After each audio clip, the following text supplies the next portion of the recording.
I'm confused yet again, and I'm going to turn to you to rest the doubts and probably help clear the issue.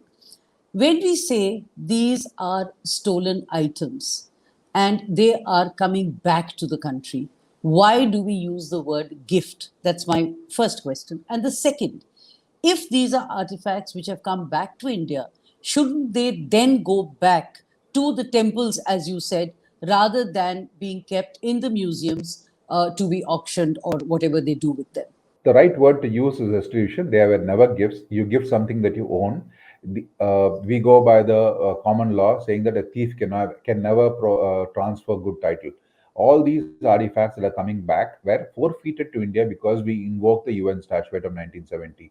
The source nation, when it proves that it's been illegally removed after 1970, the US, for example, has 30 days to refute our claim or the artifacts are forfeit to India.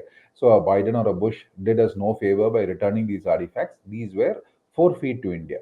You said that out of the 157, three of these murtis belong to temples. So, would you advocate that these go back to the temples or would they then just remain in the museum? We will definitely work with the local communities to ensure they go back. In fact, we are saying some of the buried murtis, ex-buried hoards that are coming back, should also be given to temples that don't have similar murtis instead of going into a museum or a store.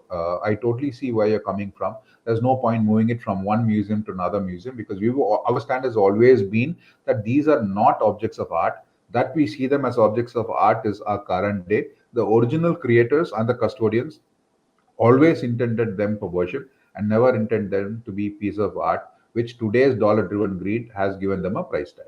Is the government listening? They have, and I said four restitutions happened in the last 2 years, wherein the murtis have physically gone back to the temples.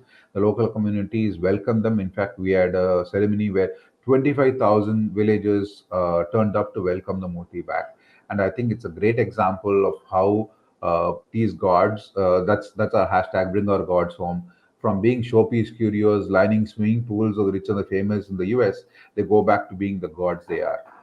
So the Indian government is only a guardian of the deity's rights, and they cannot decide where he should be because their only place of residence is within the sanctum of the temple.